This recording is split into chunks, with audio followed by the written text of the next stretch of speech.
Aujourd'hui, le secteur du BTP traverse une crise sans précédent.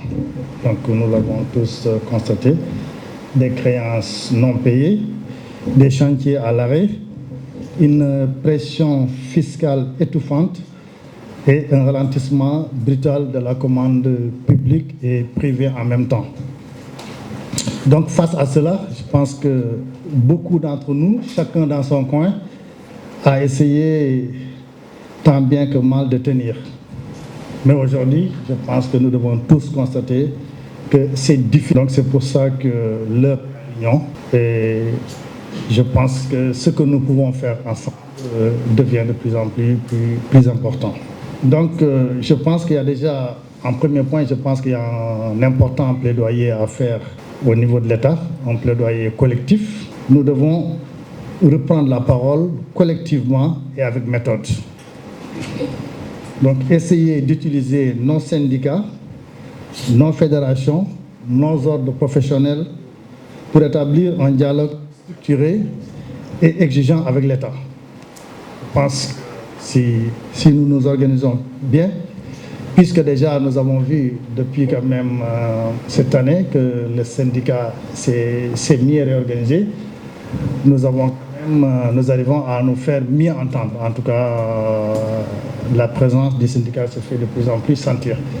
Donc si nous utilisons ce levier, je pense que nous pouvons discuter des échéanciers de paiement clairs et respectés avec l'État.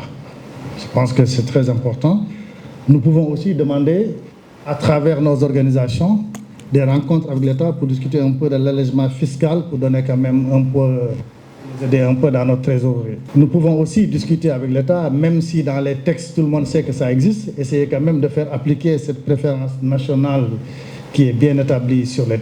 mais quand même qui peine à se faire appliquer parce qu'on trouve toujours des astuces pour que nos entreprises ne participent pas du tout.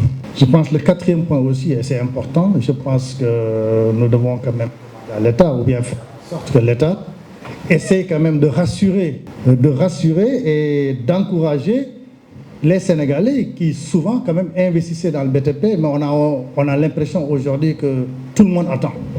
Et je pense que ce serait bien que l'État, à travers ses plus hautes personnalités, essaie quand même d'encourager, essaie de rassurer que tout Sénégalais porteur de projet peut quand même investir et l'investir dans son pays pour la bonne cause. Donc ce plaidoyer ne peut pas être émotionnel ou improvisé, il doit être documenté, chiffré et coordonné. Donc tout ce que nous devons faire, nous devons le faire ensemble, mais aussi le faire de manière coordonnée. Essayer d'éviter un peu ce qu'on a vécu jusqu'à présent, des entreprises qui évitent un peu de donner des chiffres ou bien qui essaient un peu d'être de l'avant. Je pense que c'est une bataille que nous menons et cette bataille, nous ne pouvons pas la mener sans avoir des éléments certains, des éléments crédibles, des éléments fiables qui nous permettent de faire face quand même à l'État. Parce que quoi qu'on dise, d'après les quelques réunions qu'on a eues, même l'État peine à maîtriser un peu donc cette dette dont nous parlons. Donc je pense que dernièrement le directeur de la construction disait qu'il y avait presque un directeur de la construction dans chaque ministère. Finalement, même pour l'État, savoir ce qu'il doit aux entreprises était devenu difficile parce que tout le monde pouvait engager des travaux. Mais nous, en tant que syndicat, en tant qu'organisation, si nos entreprises se mettent en place, coopèrent, je pense quand même qu'on a les leviers pour mettre quelque chose d'assez clair, d'assez concis et d'assez précis pour le présenter à l'État. Donc le deuxième levier d'action collectif auquel nous pensons aussi, c'est de travailler ensemble. Je pense que certains l'ont dit ici. Je pense que dans cette période de crise, ceux qui ont du travail peuvent quand même aider les autres qui n'en ont pas à travailler. Et aussi le peu qu'on a, je pense que si on s'organise ensemble, intelligemment, nous pouvons faire beaucoup de choses ensemble. Parce que, quoi qu'on dise aussi, par rapport au projet de l'État, beaucoup de nos entreprises sont trop petites pour répondre seules à certains appels d'offres ou pour supporter seules des chantiers assez importants. Donc c'est pour ça que je pense que ce que nous pouvons faire collectivement, pourrait nous aider un peu à avoir plus de marché, plus de marge. Nous pouvons créer des groupements temporaires, des coopératives, des alliances stratégiques entre PME, en tout cas toute forme d'organisation nous permettant d'avoir plus de ressources, d'avoir plus de volume, donc permettrait quand même un peu à essayer d'avoir plus.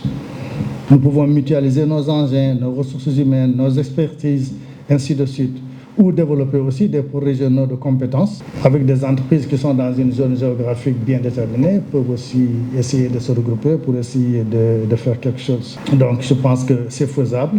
Il faut qu'on essaie juste de se structurer par rapport à ça et essayer de généraliser cette logique. Donc en troisième point, instaurer une culture de solidarité économique. Je veux dire par là, il faut qu'on change un peu de mentalité, éviter de travailler en vase clos, éviter d'être des concurrents permanents, puisque nous avons un même objectif, nous faisons à peu près la même chose. Donc nous pouvons essayer de voir un peu comment travailler ensemble. Donc la crise que nous vivons doit être l'occasion d'installer une nouvelle culture dans notre secteur, une culture de l'échange. Je pense qu'échanger beaucoup. Tout à l'heure, j'ai discuté avec, je pense que c'était avec quelqu'un qui me disait que dans la sous-région, des entreprises y allaient. Je pense aussi que ce serait bien, par exemple, que dans la sous-région, que le syndicat lui-même essaie d'organiser un voyage d'affaires, essayer de prendre contact avec certaines fédérations des autres pays pour essayer de voir un peu quels sont les types de partenariats possibles qui pourraient quand même faire travailler beaucoup de nos entreprises ou bien avoir des relations entre fédérations, ce qui permettrait d'avoir une meilleure visibilité au lieu de partir seul. Ou aussi que ceux qui voyagent, s'ils voient des opportunités aussi, ils peuvent essayer de voir un peu à travers le syndicat ou à travers les entreprises qui sont dans le syndicat ou même qui ne font pas partie, essayer de voir un peu comment pousser les autres, les encourager en les disant que dans telle zone il y a du travail, on pourrait faire ceci, on pourrait faire cela. Je pense que ça pourrait aider un peu. Donc voilà un peu ramassé et ce que je voulais présenter. Donc je pense qu'il est temps de passer d'un secteur fragmenté à un secteur solidaire, de la plainte isolée à coordonnée. C'est ensemble que nous serons entendus et c'est ensemble aussi que nous nous relevons. Donc merci. Je pense que j'ai essayé d'être un peu